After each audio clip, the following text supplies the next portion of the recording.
One other speculation about the past I want to mention, which I found particularly interesting out of this year's crop of books on the subject, which is Barbara Ehrenreich's book, Blood Rights.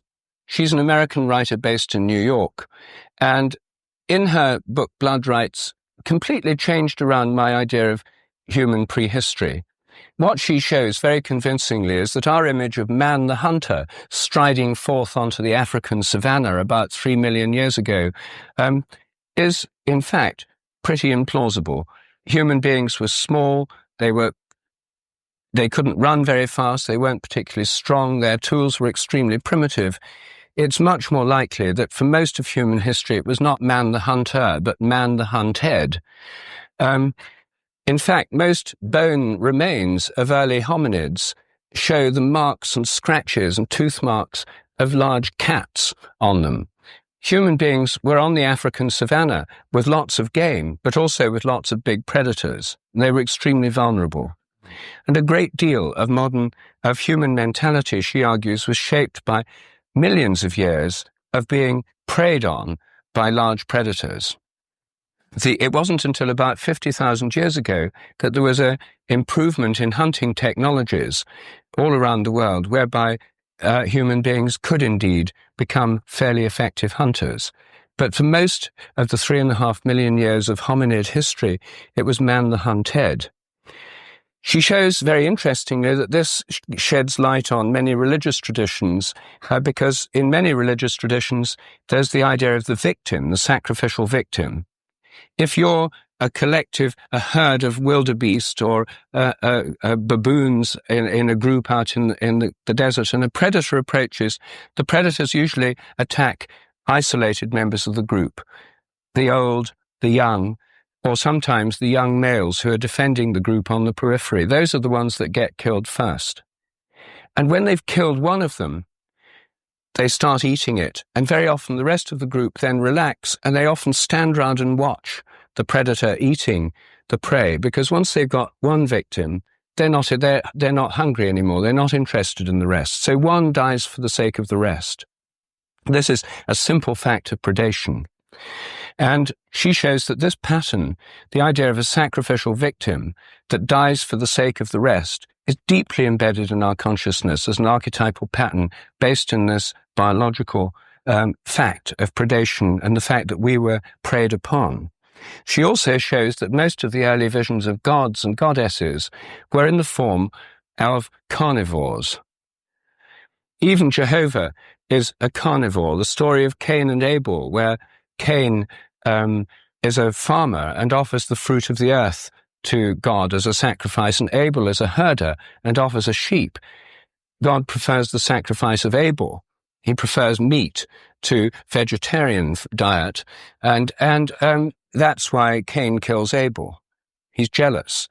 And so this carnivorous quality of the gods is associated with images of the gods in association with predatory animals. She then goes on to show that whole nations identify with predators as a kind of justification for war-making, where the whole nation becomes like a predator.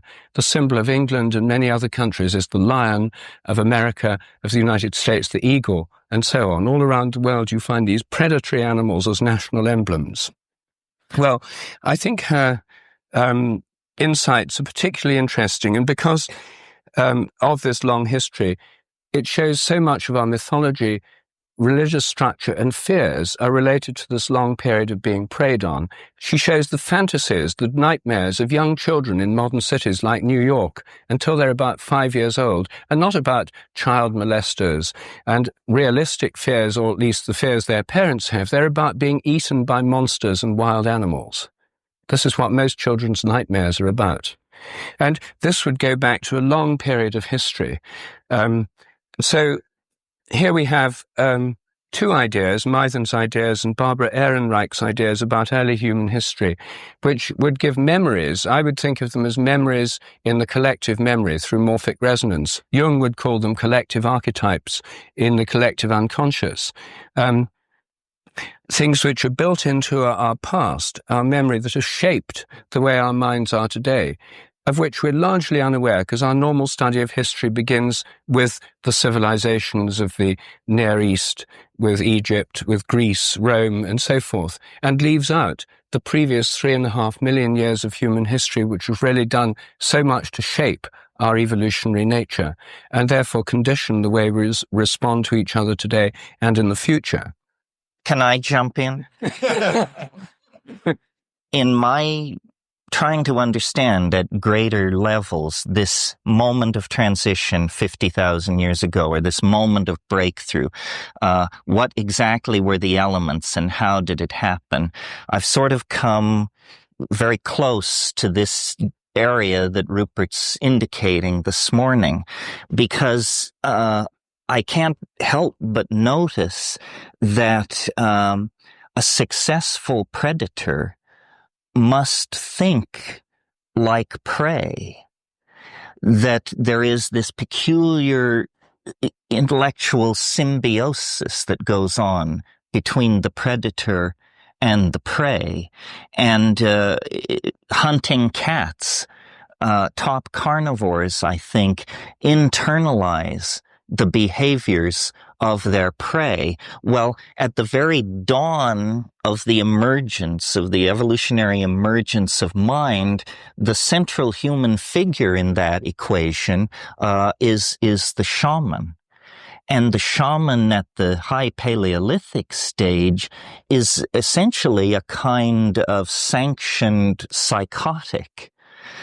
In other words, able to move into states of mind so extreme that their immediate social efficacy is arguable.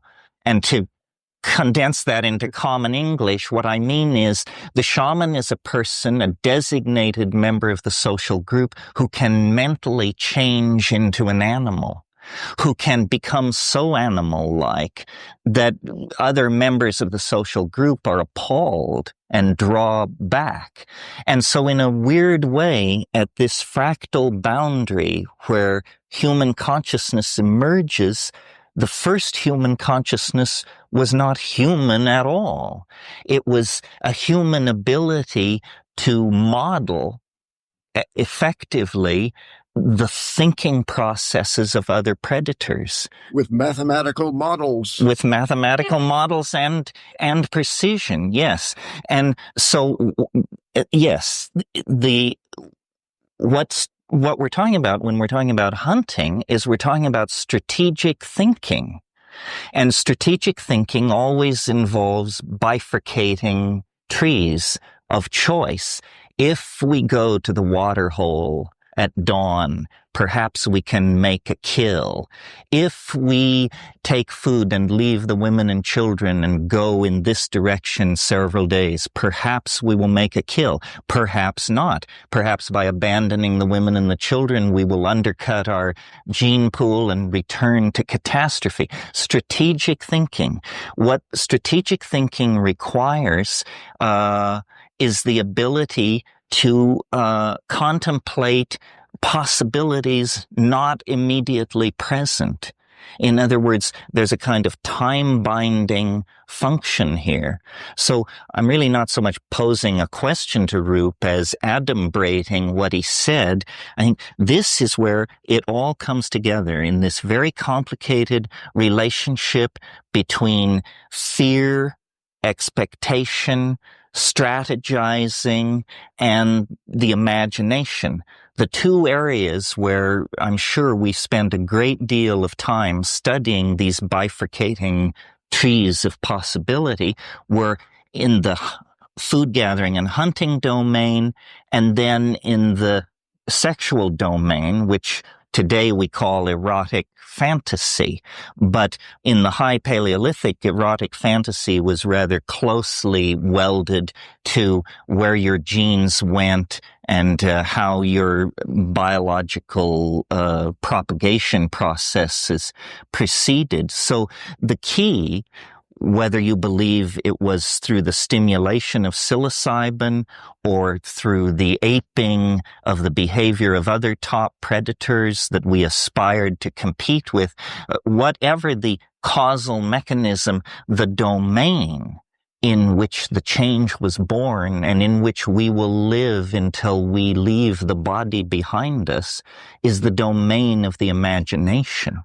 I mean, this is what we created that is uniquely human and that has defined us ever since. And as this discussion today proceeds to look more into the future, I think we will see that as the imagination has been our past and the cradle of our humanness, so it also is the domain in which our trans-human metamorphosis will occur. Something like that.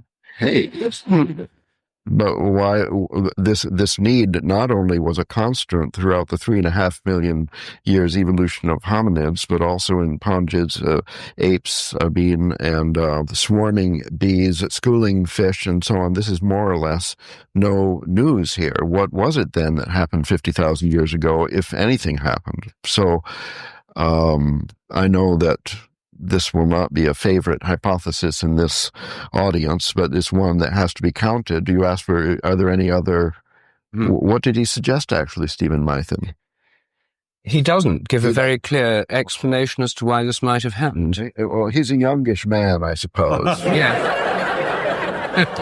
Who probably has not read the great books of his predecessors, such as, let's say, for example, Alexander Marshak, who led a great group of a combined group of two species, neurophysiologists and archaeologists in the distant past, to propose that miracle that occurred, like the beginning of Cro-Magnon 50,000 years ago, had to do with a structural change in neurophysiology. This presents the view, if you want to look at it that way, God as a brain surgeon. These skulls have been examined microscopically by Alexander Marshak, and the changes in the skull, morphological changes, sharply divide that particular event, including the enlargement of the frontal lobes, which was considered, because of Broca's brain, to be the physiological foundation for the development of speech. Broca's brain evolved because, as we had already started speaking and had the need for more vocabulary, the things favored the larger vocabulary in terms of hunting, gathering, escaping large carnivores, and so on.